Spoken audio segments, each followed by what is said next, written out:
Hello, I'm Luke Nella and welcome to Best Replays of the Week. In this episode we have a Lux defending from the bottom, a fat ninja scout, and a KV5 proving the doubters wrong. Here we go!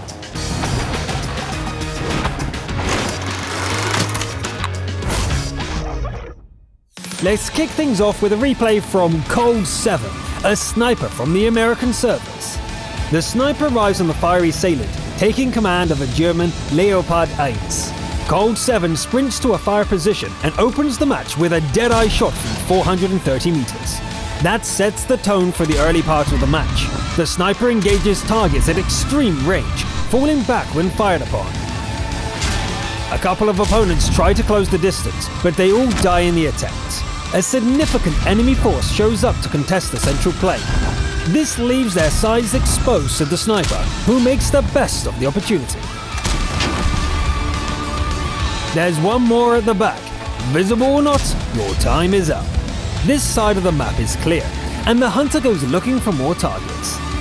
A tree falls over, revealing an enemy's position. The sniper crosses the tracks and catches the slippery object. A KV4 lands a hit on the Leopard, but pays for it with its life. There's an E3 here as well, but it's not much of a challenge. The last opponent is an IS-3, a surprisingly difficult target as it sprints down the hillside. One last shot secures the victory with 7 kills. Nice shooting there, Cold 7. Too many dings to qualify for the tank sniper medal, but 9,169 damage from more than 300 meters makes you a sniper in our books. In the next replay, Yoni101 from the EU region lands on Malinovka and decides to do a bit of scouting. A classic approach to scouting on this map is to dash across the field, spotting as many opponents as possible before dying. Let's see how that works out when driving an Oho. Yoni takes a couple of whacks right away, but the tank doesn't much as slow down. As soon as the nose is pointing roughly towards the incoming fire, this scout can just shrug off whatever is thrown at it. Yoni lobs an HE shell at one of the foes, and tumbles into the water with all the grace of a pregnant hippo. That was refreshing.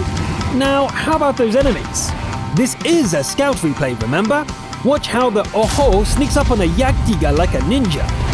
The TD retreats, but the world's fattest ninja is hot on its heels. Boom!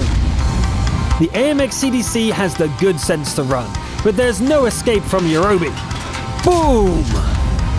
There's still opponents left unspotted, so the Oho lumbers onwards, crushing one opponent with its sheer mass. The T-34-1 tries to start something, but it should have brought a bigger gun. Things are getting a little intense here. What is it that scouts do in this situation? Oh yeah, they take cover behind a rock. That's it. Maybe this will help. Ouch. No, still hurts. Yoni punishes the 112 with a good hit to the side. A bulldog charges. The scout manages to get in a shot, but the Oho has given it all she's got. Allies avenge the scout right away, and the last opponent doesn't hold out much longer. Not the most traditional display of scouting, but there were some ninja-like moments in there. Sumo wrestlers come from Japan as well. Maybe they are masters of stealth, and we just don't know it. Next up is a plunky little Lux defending the base from the bottom tier. Dumbbell, who plays on the Asian server, lands in a tier 7 encounter on Prokhorovka. Sitting in a bush for a while is tempting, but a rival seems to have the same idea. Dumbbell gives the interloper a taste of the autocannon and backs off for a moment. Now that territorial dominance has been established, the Lux settles into the bush and relaxes. Okay, maybe not. The autocannon doesn't even dent a Panzer IV. The Lux dashes about, keeping to the western flank. Would this be a good bush? Nah, better move on. There's a nice soft target in the middle of a map. Attack! No wait, this one instead. And now for the Cromwell. Daka Daka. Dumbbell scouts close to the railroad tracks until driven away by a near miss from the Arctic. A Swedish autoloader is sniffing around on the western flank. It's an excellent target for the autocannon, and the Allies are happy to finish the job. There's an enemy in the capture circle, and another one. Okay, at least 3. All the remaining opponents are heavies, and 2, 3 tiers higher than the Lux. It can't be helped.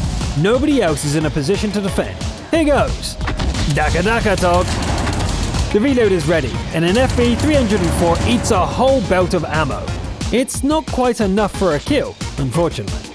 The fearless defender dives back into the circle. The SPG is finished off, but the Lux takes a hit as well. And another one. That's the hit point buffer gone. Dumbbell repairs the track, and runs like hell. Maybe a stealthier approach would work. The Lux finds a suitable bush, backs up for total concealment, and opens fire. Okay, that seems to work. Whistling down the Tog takes quite a while, but it's just a question of patience now. Okay, it's time to dispose of the SPGs. The defender deals with the relay and takes a shortcut down the steep cliff. A track breaks from the strain and saves Dumbbell from a perfectly shot by the arty. You lucky so-and-so. The Lux gets moving again, but an ally reaches the SPG first. GG. That was a heroic display from a Lux in a tier 7 match. Bottom tier scout plus no premium ammo equals me thinking you lot will enjoy it. Well played, defender. Now let's watch a crucial contribution from Master Boss Lord, also from the Asian region. Boss Lord drives an FCM 50-ton and is fortunate enough to land on top tier, in the Sacred Valley. The FCM's crew are so pumped that they attempt to drive up a mountainside, and the gunner fires off a few shells just for kicks. Seeing what lurks behind the corner dampens their enthusiasm quite a bit. Boss Lord fights cautiously, timing shots carefully. When the opportunity arrives, however, the FCM leaps forward and wrecks a Ferdinand without mercy. Boss Lord backtracks a little and taps a KV-13 through the wall. An ally finishes it off, and the FCM rolls on to attack an STA-1, which seems catatonic. Incoming fire is starting to become a problem.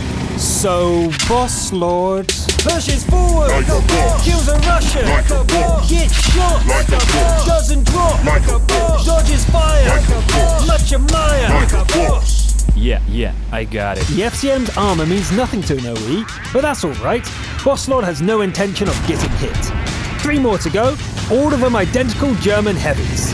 A long-range shot fails to connect, so Boss Lord heads in close. The heavies end up dueling around a building. Boss Lord breaks the Falca's track and keeps it locked in place. Getting frustrated, the Falca blows away chunks of the building until the FCM charges into close combat and ends it. While waiting for something else to happen, Boss Lord kills time by destroying the base. The second Tiger Spy prototype attacks the remaining ally. Boss Lord fires a shot in support, but the Jagdpanther is done for. Boss Lord uses the time to clear more of the terrain, but as soon as an enemy tank appears, it gets a shell through the turret. Okay, they are both here. The FCM is a higher tier machine, but this is definitely a challenge. Boss Lord whittles down the hit points of both enemies. One of them pushes in close and lands a hit before going down. The last opponent is understandably cagey, and Boss Lord is playing cautiously as well. The FCM's gunner lands a difficult shot, while the opponent raises a giant plume of dirt and snow. Boss Lord could actually afford to take a shell at this point, but a clean win is probably a matter of pride. Like that. That was a very professional game from Master Boss Lord. A solid 7-kill carry, and one where the victory was never really in doubt. We're coming to the end of the episode.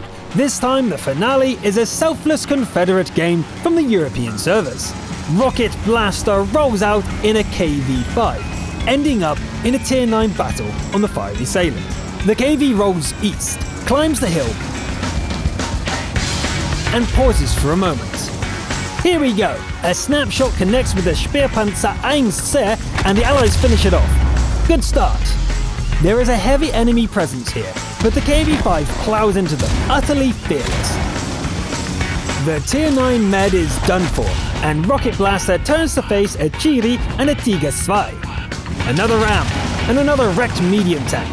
The 107 Ziz barks once, and the Chiri is gone. Ouch! Enemy artillery is away, and it really stings. A Tiger Spy charges forward, but Rocket Blaster tracks it. The gun struggles with the German heavy's glacis plate, but keeping it tracked for allies should be enough. There we go. Thanks, guys. The KV's hit point buffer is gone. But Rocket Blaster leads the charge anyway. Follow me! Death or glory! The agile KV-5 leaps over the tracks to attack Tiga from behind. I bet it didn't see that coming. The comatose Pershing is just 3 damage, but I think Rocket Blaster has earned the bonus. Well, hello there, Artie. The AT-15 is the last foe standing, but Rocket Blaster's shot misses. It's GG. Nice, just a single kill, but the KV-5 was definitely the hero of the match. The stats looked good enough, but it was the dauntless attitude which really made this replay shine. And that's it for this week.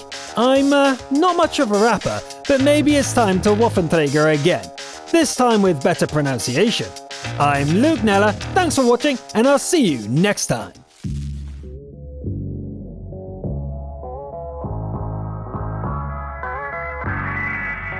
Best replays of the week, 42. La la la la, la la la la, la la la la la. Then I said, la la la la, la la la la, la la la la la la. And a single hit from a grilly. Ouch! Better not get coffee. Not bad from the shaman. Some guys were even saying just say looks like it looks. Oh, a ninja sniper fired on the roof, and the opponent moves no more. Best replays of the week, 42. Come on. What it says, I know. Oh, use Kalamazoo says, I know.